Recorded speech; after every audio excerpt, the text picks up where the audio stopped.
శ్రీ గురుభ్యో నమ. మహాత్ముని చూపిన మాస్టారు. రచన పెసల సుబ్బరామయ్య గారు. మహనీయులను గూర్చి వ్రాయడం మహనీయులకే సాధ్యం గాని నాలాంటి అల్పులకు సాధ్యం కాదు. కానీ ఆ మహనీయుని స్మరించడం మహత్తరమైన పుణ్యకార్యం గనుక 10 నిమిషాలు వారిని కూర్చి స్మరిస్తాను.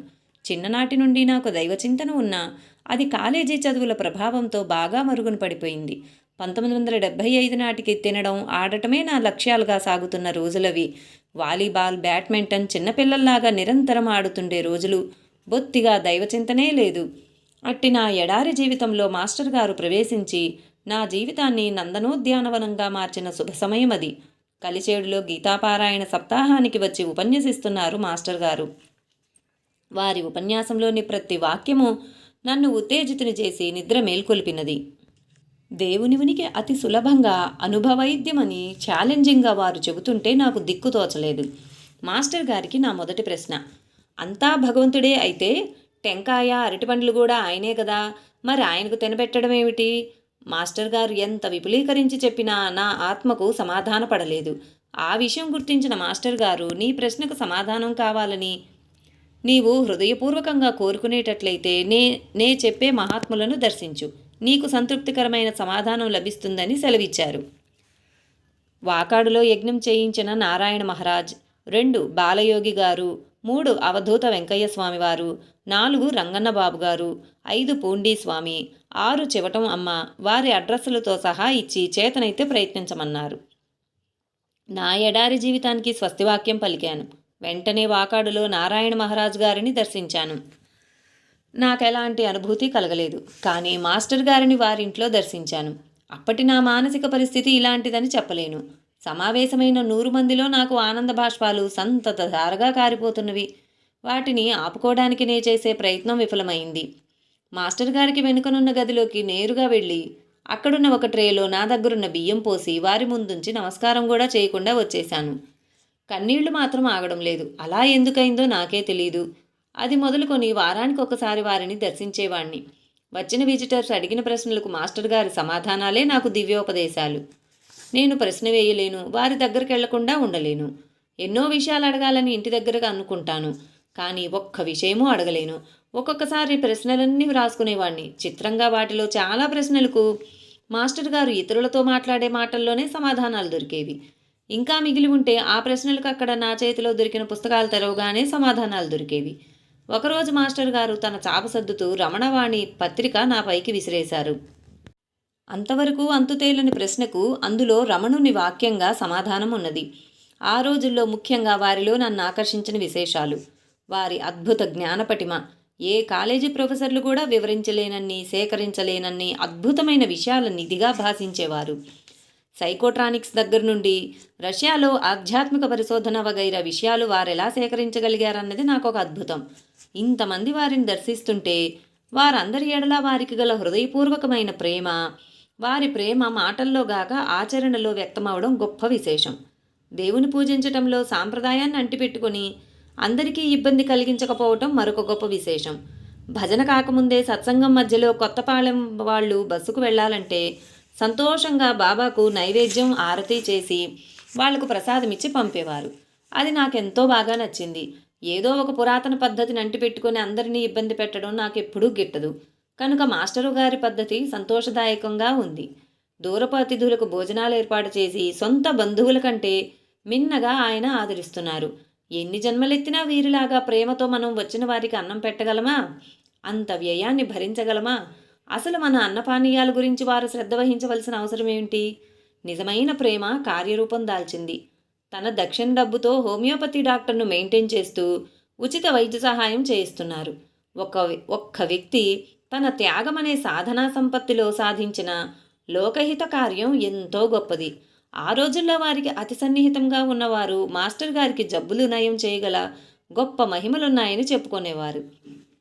కానీ నేనెప్పుడూ వారి మహిమను చూచి దగ్గరకు చేరలేదు. నా దురదృష్టం కొద్దీ అలాంటి మహిమ నాకెన్నడూ అనుభవం కాలేదు. నాకు వారు కేవలం ఎంతో గొప్ప త్యాగము, ప్రేమ ఆచరణలో చూపగల మహనీయుడే.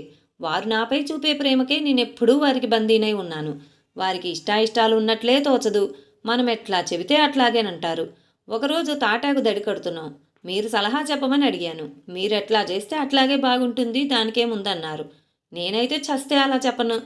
సవాలక్ష సలహాలిచ్చి వారు వాటిని పాటించకుంటే తగాదా పడేవాణ్ణి.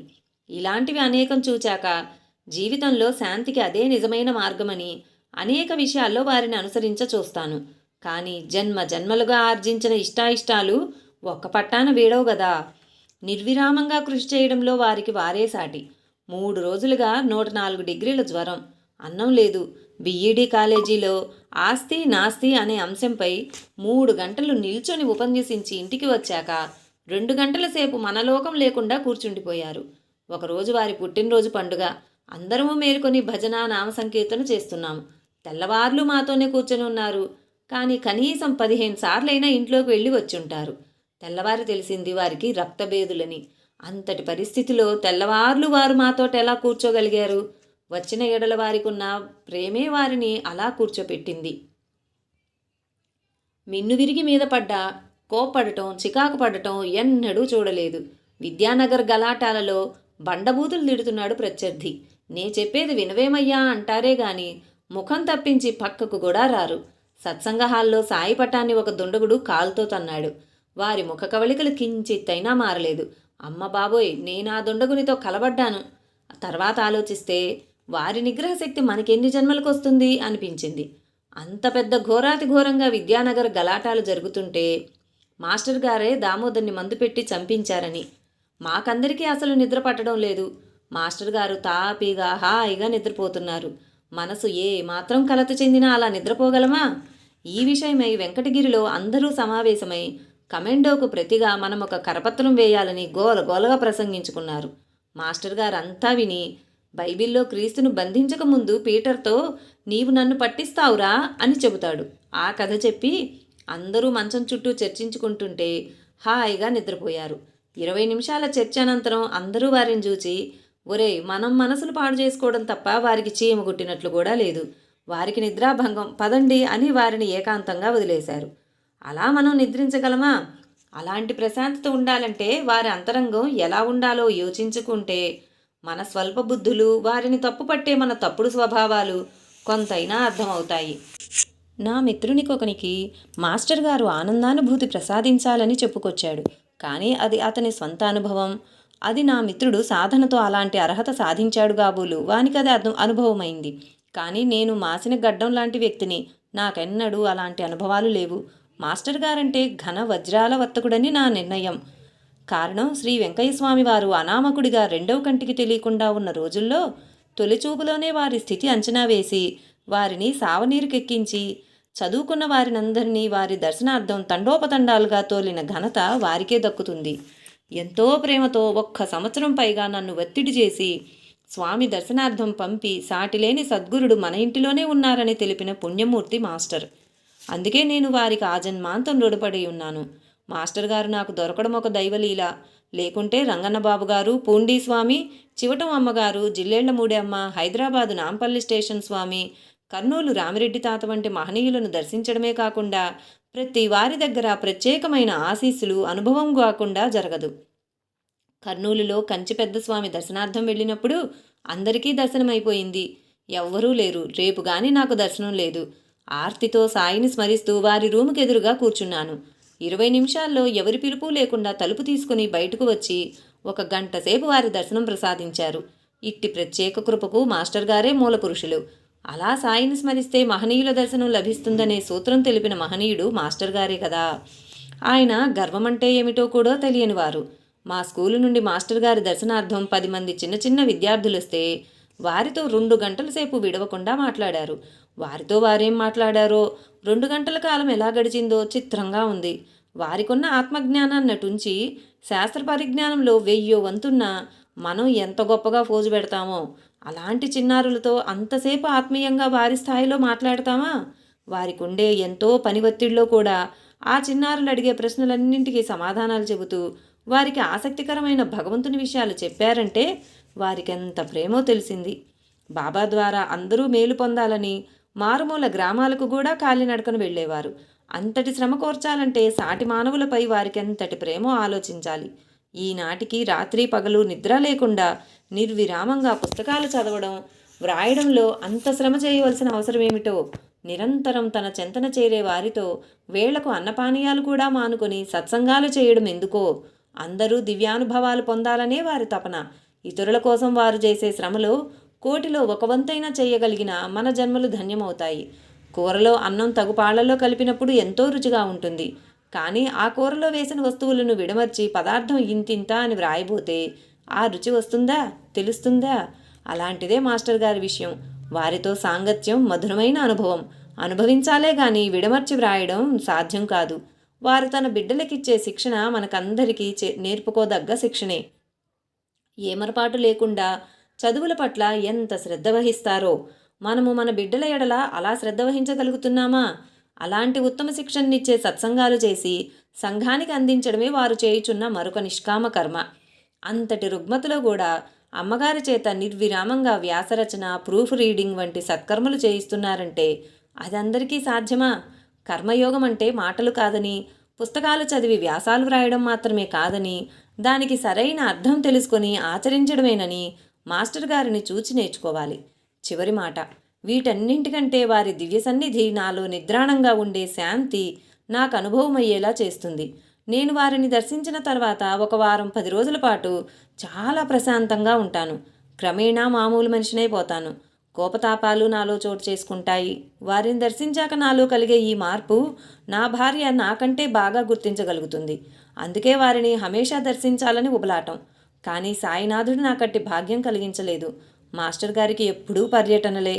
ఆయన ఇంటి వద్ద ఎప్పుడుండేది కూడా మనకు నిశ్చయంగా తెలియడం లేదు. కనుక వారి ఆధ్యాత్మిక స్థితి అంచనా వేయాలంటే నాలాంటి ఇంద్రియ లోలునకు, జిహ్వా చాపల్యునికి సాధ్యమా? ప్రసాదం తీసుకున్నట్లు రుచికరమైన పదార్థాలను నేను వదలగలనా? వారి విస్తరి నిండా పంచభక్ష పరమాణాలు వడ్డించినా వారు వాటిలో ఎంత స్వల్పంగా నాలుకకు తగిలిస్తారో గమనిస్తే సాధకులమని చెప్పుకునే నాలాంటి వారి దౌర్భాగ్యం నుండి ఎన్ని జన్మలకు బయటపడగలమో అర్థం కాదు. ఎటు చూచినా ఇంద్రియ నిగ్రహము, జిహ్వాచాపల్య రాహిత్యం, అక్రోధము, శాంతము, కార్యదీక్ష, సాటి జీవులకు ఉపయోగపడాలనే హృదయపూర్వకమైన తపన, నిరంతర గురుస్మరణలో గడిపే కార్యక్రమంలో నిమగ్నమవడం, అట్టి గృహ వాతావరణాన్ని ఏర్పరచుకోవడం, గృహస్థుగా తన ధర్మ నిర్వహణ, తన బిడ్డల ఎడల తండ్రిగా విద్యుక్త ధర్మ నిర్వహణ, అసిధార వ్రతం వంటి నిరంతర జాగరూకతతో గురుసన్నిధిని ప్రతి క్షణం గుర్తుంచుకుంటూ నడవడం లాంటి ఎన్నో సద్గుణములు ఒకే తూరి మిళితమై గుబాళించే సువాసనలు వెదజల్లే ఆ మానవాకారం వెనుక కొందరికి సాయినాథులు దర్శనమిచ్చాడంటే ఆశ్చర్యం లేదు. సాధకుడుగా శ్రద్ధతో వారిని గమనిస్తుంటే అనుక్షణము ప్రతి కదలికలోనూ వారి గొప్పదనం తెలిసి వస్తూ అట్టి మహామనిషిని దర్శించగలగడం నా పుణ్యఫలంగా భావిస్తాను. శ్రీ వెంకయ్య స్వామి, సాయినాథుని వంటి గురుమూర్తుల దరిజేర్చిన వారే నాకు మొదటి గురువు అని చెప్పాలి. నా కర్మ కొద్దీ, నా మలిన సంస్కారాల ప్రభావం వలన వారికి దూరమయ్యే దౌర్భాగ్యపు గడియలు రాకుండా చేయమని సాయిని ప్రార్థిస్తున్నాను. వారికి దూరమైన కొందరిని తలుచుకున్నప్పుడు ఈ కాలచక్రంలో మన గతి అలాగేనేమో అని బాధేస్తుంది. అలా జరగరాదని నా ప్రార్థన. ఆప్యాయతకు మారుపేరు మాస్టర్ ఆర్వి సుబ్బారావు గారు, ఒంగోలు. శ్రీ ఎక్కిరాల భరద్వాజ మాస్టర్ గారితో నాకు 1979లో పరిచయం కలిగింది. అప్పటికి నేను వారి రచనలు చదవలేదు. వారప్పుడు విద్యానగర్ కాలేజీలో పనిచేస్తూ అప్పుడప్పుడు ఒంగోలు వచ్చి శ్రీ జేవి సుబ్బయ్య మాస్టర్ గారింట్లోనో లేక శ్రీ ఎం సీతారామయ్య గారింట్లోనో సత్సంగాలు నిర్వహిస్తుండేవారు. వారి దగ్గర కూర్చుని వారి కళ్ళలోకి చూస్తుంటే మనస్సు చాలా ప్రశాంతంగా ఉన్నట్లు అనుభూతి కలుగుతుండేది. ముఖ్యంగా వారికి గల ఓర్పునకు పరిమితి లేదు. వారు ఉదయం 6 గంటలకు కూర్చొనినా రాత్రి 3 గంటలైనను వారు మాట్లాడు పద్ధతిలో ఎట్టి మార్పు కానీ అలసట కానీ కనిపించదు. ముఖ్యంగా చిన్నపిల్లలు మొదలు పండితుల వరకు అందరినీ ఒకే విధంగా అభిమానించెదరు. వారు వేయు అసందర్భపు ప్రశ్నలకైనను ఎట్టి ఆవేశమును పొందక సమాధానాలు సంగెదరు. ఒకసారి పరిచయమైన వారు 10 సంవత్సరాల తర్వాత మరలా కనిపించినప్పటికీ వారి పరిస్థితులను అడిగి తెలుసుకొనుచుందురు. వారి ప్రేమ అభిమానాలను జన్మనిచ్చిన తల్లిదండ్రుల వద్ద కూడా పొందలేమేమో అనిపిస్తుంది. దానిని అనుభవించవలసిందే గాని మాటల్లో వెలుబుచ్చడం సాధ్యం కాదనియే నా భావన. వారు ఏ అంశం గురించైనను వివరించు పద్ధతి చాలా ఉదాత్తముగాను పామరునికైనా బోధపడినట్లుగా ఉండును. మనకేదైనా ఒక విషయమై సందేహం ఉండి వారి వద్ద కూర్చొనినా మనం వారిని కోరకనే మన సందేహమునకు సరి అయిన సమాధానం మాస్టర్ గారి వేరొకరితో సంభాషణ చేయిస్తున్నప్పుడు దాని అందే పొందగలం.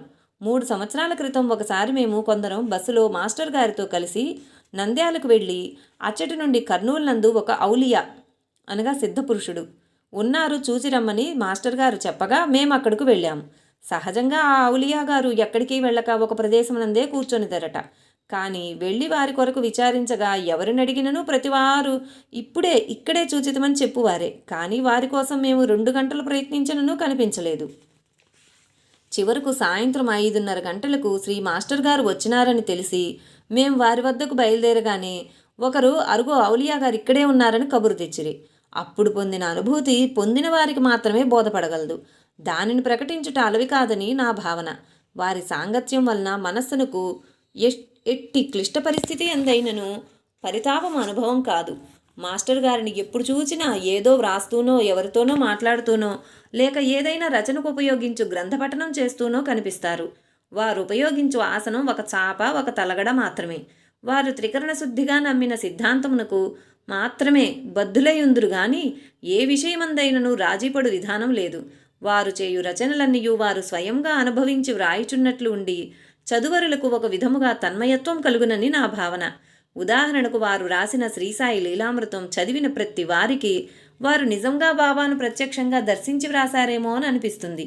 ఎందుకనగా అది చదువుతున్నప్పుడు మనం ఒక గ్రంథమును చదువుచున్నామన్న భావనే కలగదు. కొందరు సాయి సచ్చరిత్ర కంటే ఇందు అదనమేమున్నది అనవచ్చును. కానీ ఉదాహరణకు కందిపచ్చడి ఎవరు నూరెన్నో ఉపయోగించే వస్తువులందు మార్పు ఏమీ ఉండదు. పాళ్ల యందు కూడా ఏమీ మార్పు ఉండదు. కానీ కొందరు నూరిన కందిపచ్చడితో సేరు బియ్యపు అన్నంనైననో తినగలమనిపించును. అట్లే శ్రీ మాస్టర్ గారు రాసిన రచనలన్నీ ఆ విధంగానే ఉండును. వారు రాసిన విజ్ఞాన వీచికలు గ్రంథమునకు సాటి మరొకటి లేదు. అట్టి గ్రంథమును మరొకరు ఈ శతాబ్దమునందు వ్రాసి ఉండరు. వారు ఎంతో శ్రమించి తమ స్వంత ఆరోగ్యం గాని మరే స్వంత అవసరమును గాని పట్టించుకొనక చేయు రచనలన్నీ సమాజమునకు మిక్కిలి ఉపయుక్తమై ఉన్నవి. వారు చేయు ప్రసంగములన్నీయు సమాజ శ్రేయస్సును ఉద్దేశించి మాత్రమే ఉండును. వారి ప్రసంగములు వినినవారు గాని వారి రచనలు చదివినవారు గాని వారి ఆశయమును వారి ధ్యేయమును అవగాహన చేసుకొని వారి వారి బాధ్యతను నిర్వర్తించుటకు కృషి చేసిన మనిషిగా జన్మించి విశ్వప్రసాదితములైన వానిని పొందుచున్న ప్రీతి వాని నైతిక బాధ్యతగా సమాజమునందు తప్పక మార్పు వస్తుందని నా భావన. నా వరకు నాకు సాయి సత్సంగ సభ్యులంతా ఒక కుటుంబం వారి వలె వారు పొందు ప్రేమ ఆప్యాయతలు శ్రీ మాస్టర్ గారి సాంగత్యముననే అనుభవమగుచున్నదని అనిపిస్తున్నది. కానీ శ్రీ మాస్టర్ గారు వారి ప్రసంగములందు చెప్పుచున్నట్లుగా ప్రతి సత్సంగ సభ్యుడు ఆ విధంగా మహాత్ముల చరిత్ర పారాయణ చేసి దానిని మరొకరితో పంచుకొని మహాత్ములు వారి యొక్క ఆచరణలలో చర్యలలో సమాజ శ్రేయస్సుకు సల్పిన కృషిని అవగాహన చేసుకొని ఆచరించుటకు ప్రయత్నం చేసిన తప్పక సమాజ శ్రేయస్సు జరుగునని నా భావన. ప్రస్తుతం ప్రపంచమునందు జరుగుచున్న విపరీత పరిణామాలకు ప్రతి వారు చాలా పరితాపం చెందుచున్నారు. కానీ ఒక్క పరితాపంతో మాత్రమే ఈ పరిణామములందు మార్పు రాదు. ప్రతి వారు మనిషిగా జన్మించి విశ్వప్రసాదితములైన వానిని అనుభవించుచు తమ వంతు విధిని సమాజ శ్రేయస్సు దృష్ట్యా నిర్వర్తించకుండుట మహానేరం. కావున శ్రీసాయి సత్సంగ సభ్యులైన వారు తమ విధి నిర్వర్తించుటకు అందుకు గుర్తుగా మన పరమగురువులైన శ్రీ ఆచార్య ఎక్కిరాల భరద్వాజ గారి జన్మదినమును జరుపుకొని ఆ దినము సత్సంగ సభ్యులంతా ఒకచోట చేరి వారి ఆశయమును అమలుపరచుటకు వారి ఆశీస్సులను పొంది వారి వారి అనుభవములను తెలుపుకొనుట సమంజసమేనని తెలుస్తున్నాను. శ్రీ భరద్వాజ మాస్టర్ గారికి జై. లైక్ చేయండి, షేర్ చేయండి, సబ్స్క్రైబ్ చేయండి. కొత్తగా సబ్స్క్రైబ్ చేసిన వారు పక్కనే ఉన్న బెల్ ఐకాన్ ప్రెస్ చేసి ఆల్ అని ప్రెస్ చేస్తే నా నోటిఫికేషన్స్ వెంటనే మీకు అందుతాయి. Thank you.